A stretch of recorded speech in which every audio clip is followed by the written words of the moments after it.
ಆಚಿ chilli powder ಸಖತ್ ಖಾರ ಬಣ್ಣ ಮತ್ತು ರುಚಿ ಆಚಿ ಚಿಲ್ಲಿ ಪೌಡರ್.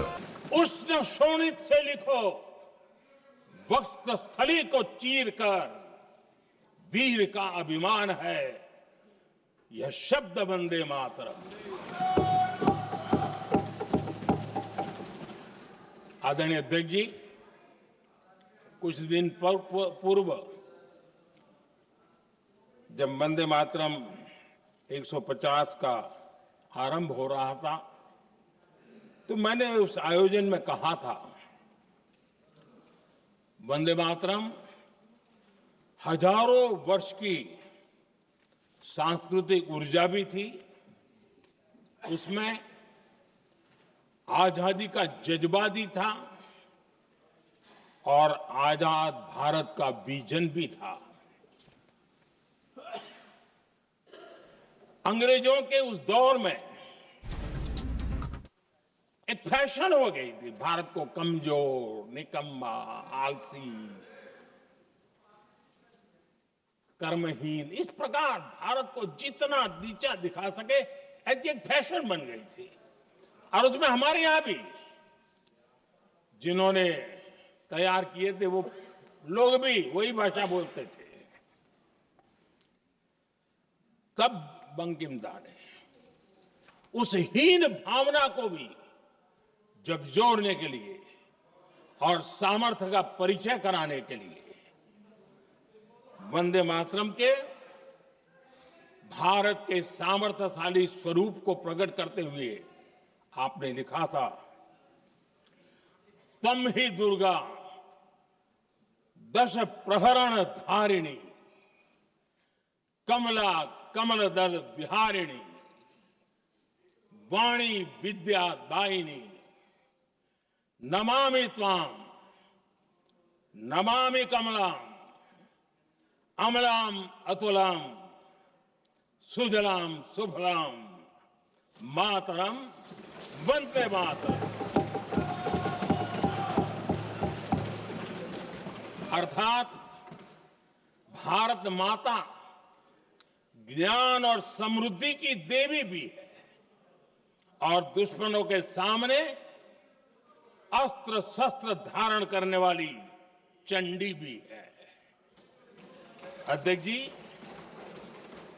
ये शब्द, ये भाव, ये प्रेरणा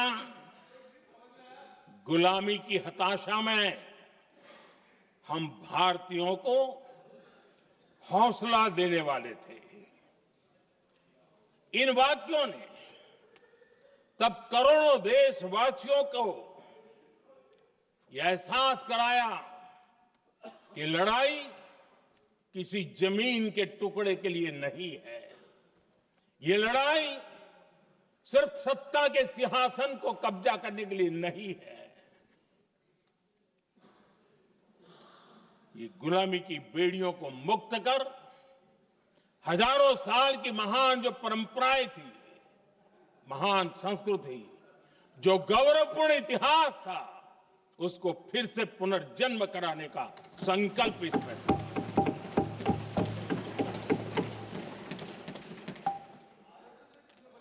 आदरणीय अध्यक्ष जी,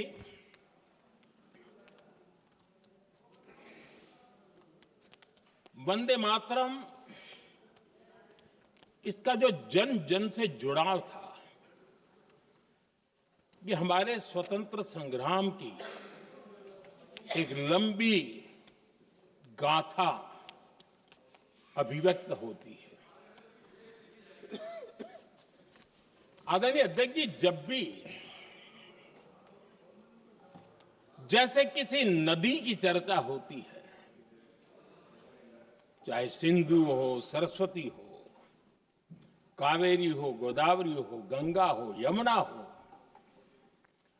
उस नदी के साथ एक सांस्कृतिक धारा प्रवाह, एक विकास यात्रा का धारा प्रवाह, एक जन जीवन की यात्रा का प्रवाह उसके साथ जुड़ जाता है.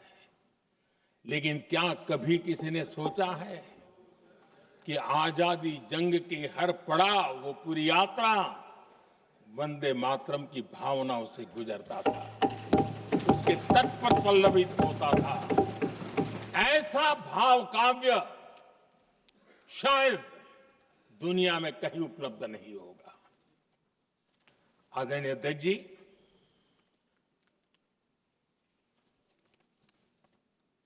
अंग्रेज समझ चुके थे कि 1857 के बाद लंबे समय तक भारत में टिकना उनके लिए मुश्किल लग रहा था। और जिस प्रकार से वो अपने सपने लेकर के आए थे, तब उनको लगा कि जब तक भारत को बांटेंगे नहीं, जब तक भारत को टुकड़ों में नहीं बांटेंगे, भारत में ही लोगों को एक दूसरे से लड़ाएंगे नहीं, तब तक यहां राज करना मुश्किल है। और अंग्रेजों ने बांटो और राज करो इस रास्ते को चुना और उन्होंने बंगाल को इसकी प्रयोगशाला बनाया, क्योंकि अंग्रेज भी जानते थे वो एक वक्त था जब बंगाल का बौद्धिक सामर्थ्य देश को दिशा देता था, देश को ताकत देता था, देश को प्रेरणा देता था। और इसलिए अंग्रेज भी चाहते थे कि बंगाल का ये जो सामर्थ्य है वो पूरे देश की शक्ति का एक प्रकार से केंद्र बिंदु है। और इसलिए अंग्रेजों ने सबसे पहले बंगाल के टुकड़े करने की दिशा में काम किया।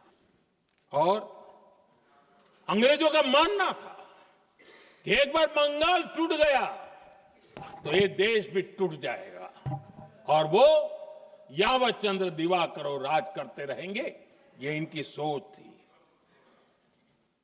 1905 में अंग्रेजों ने बंगाल का विभाजन किया, लेकिन जब अंग्रेजों ने 1905 में ये पाप किया तो वंदे मातरम चट्टान की तरह खड़ा रहा। बंगाल की एकता के लिए वंदे मातरम गली गली का नाद बन गया था, और वही नारा प्रेरणा देता था। अंग्रेजों ने बंगाल विभाजन के साथ ही भारत को कमजोर करने के बीच और अधिक बोने की दिशा पकड़ ली थी। लेकिन वंदे मातरम एक स्वर एक सूत्र के रूप में अंग्रेजों के लिए चुनौती बनता गया और देश के लिए चट्टान बनता गया। आदरणीय अध्यक्ष जी, बंगाल का विभाजन तो हुआ, लेकिन एक बहुत बड़ा स्वदेशी आंदोलन खड़ा हुआ, और तब वंदे मातरम हर तरफ गूंज रहा था। अंग्रेज समझ गए थे कि बंगाल की धरती से निकला बंकिम दा का ये भाव सूत्र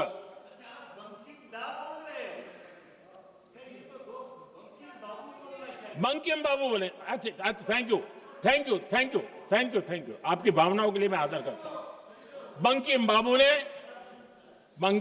ने थैंक यू दादा, थैंक यू। हाँ, आपको तो दादा कह सकता हूं ना, वरना उसमें भी आपको इतराज हो जाएगा। बंकिम बाबू ने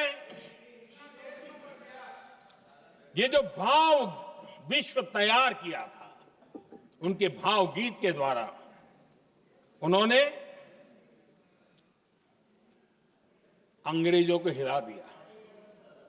और अंग्रेजों ने देखिए कितनी कमजोरी होगी, और इस गीत की ताकत कितनी होगी, अंग्रेजों ने उसको कानूनी रूप से प्रतिबंध लगाने के लिए मजबूर होना पड़ा था।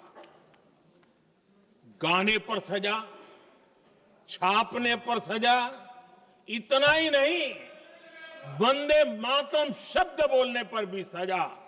इतने कठोर कानून लागू कर दिए गए थे।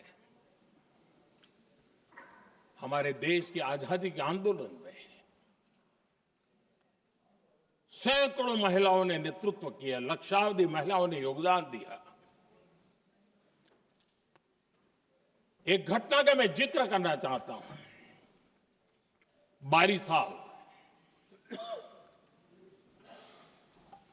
साल में वंदे मातरम गाने पर सर्वाधिक जुल्म हुए थे। वो 22 साल आज भारत का हिस्सा नहीं रहा है, और उस समय 22 साल की हमारी माताएं, बहनें, बच्चे मैदान में उतरी थी वंदे मातरम के स्वाभिमान के लिए। इस प्रतिबंध के विरोध में लड़ाई के मैदान में उतरी थी। और तब 22 साल की एक वीरांगना श्रीमती सरोजिनी बोस, जिन्होंने उस जमाने में वहां की भावना को देखिए, और उन्होंने कहा था कि वंदे मातरम जो प्रतिबंध लगा है, जब तक ये प्रतिबंध नहीं हटता है, मैं अपनी चूड़ियां जो पहनती हूं निकाल दूंगी। भारत में वो एक जमाना था, चूड़ी निकालना यानी महिला के जीवन की बहुत बड़ी घटना हुआ करती। लेकिन उनके लिए वंदे मातरम की वो भावना थी, उन्होंने अपनी सोने की चूड़ियां, जब तक वंदे मातरम प्रतिबंध नहीं हटेगा मैं दोबारा नहीं धारण करूंगी, ऐसा बड़ा व्रत ले लिया था। हमारे देश के बालक भी पीछे नहीं रहे थे। उनको कोड़े की सजा होती थी, छोटी छोटी उम्र में उनको जेल में बंद कर दिया जाता। और उन दिनों खास करके बंगाल की गलियों में लगातार वंदे मातरम के लिए प्रभात फेरियां निकलती थी। अंग्रेजों के नाको दम कर दिया था। और उस समय एक गीत गूंजता था बंगाल में, जाए जाबे जीवनो चोले, जाए जाबे जीवनो चोले, जोगो तो माजे तोमार काजे, वंदे मातरम बोले। अर्थात हे मां, संसार में तुम्हारा काम करते और वंदे मातरम कहते जीवन भी चला जाए तो वो जीवन भी धन्य है। ये बंगाल की गलियों में बच्चे कह रहे हैं। ये गीत उन बच्चों की हिम्मत का स्वर था, और उन बच्चों की हिम्मत ने देश को हिम्मत दी थी। बंगाल की गलियों से निकली आवाज देश की आवाज बन गई थी।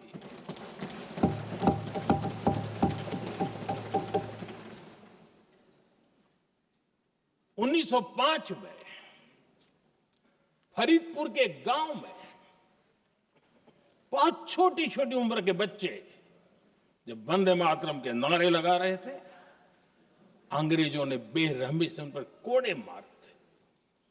यानी एक प्रकार से जीवन और मृत्यु के बीच लड़ाई लड़ने के लिए मजबूर कर दिया था। इतना अत्याचार हुआ था। 1906 में नागपुर में नील सिटी हाई स्कूल के उन बच्चों पर भी अंग्रेजों ने ऐसे ही जुल्म किए थे। गुनाह यही था कि वो एक स्वर से वंदे मातरम बोल करके खड़े हो गए थे।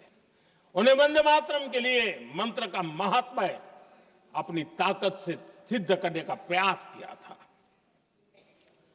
हमारे जांबाज सपूत बिना किसी डर के फांसी के तख्त पर चढ़ते थे। और आखिरी सांस तक वंदे मातरम, वंदे मातरम, वंदे मातरम, यही उनका भाव घोष रहता था। खुदीराम बोस, मदनलाल ढींगरा, राम प्रसाद बिस्मल, अशफाक उल्लाह खान, रोशन सिंह, राजेंद्र नाथ लाहिड़ी, रामकृष्ण बिस्वास, अनगिनत जिन्होंने वंदे मातरम कहते कहते फांसी के फंदे को अपने गले पर लगाया था। लेकिन देखिए, ये अलग अलग जेलों में होता था, अलग अलग इलाकों में होता था। प्रक्रिया करने वाले चेहरे अलग थे, लोग अलग थे। जिन पर जुल्म हो रहा था उनकी भाषा भी अलग थी। लेकिन एक भारत श्रेष्ठ भारत, इन सब का मंत्र एक ही था, वंदे मातरम।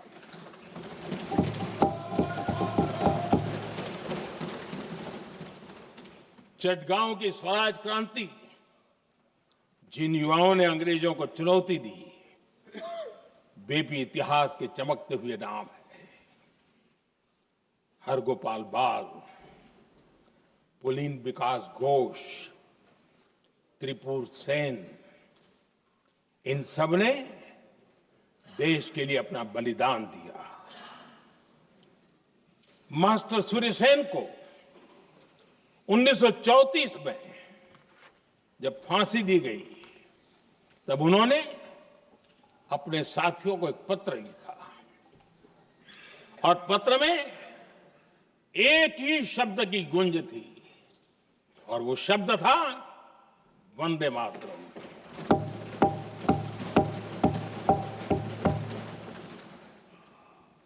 आदरणीय अध्यक्ष जी, हम देशवासियों को गर्व होना चाहिए। दुनिया के इतिहास में कहीं पर भी ऐसा कोई काव्य नहीं हो सकता, ऐसा कोई भावगीत नहीं हो सकता जो सदियों तक एक लक्ष्य के लिए कोटि कोटि जनों को प्रेरित करता हो और जीवन आहूत करने के लिए निकल पड़ते हो। दुनिया में ऐसा कोई भावगीत नहीं हो सकता जो वंदे मातरम।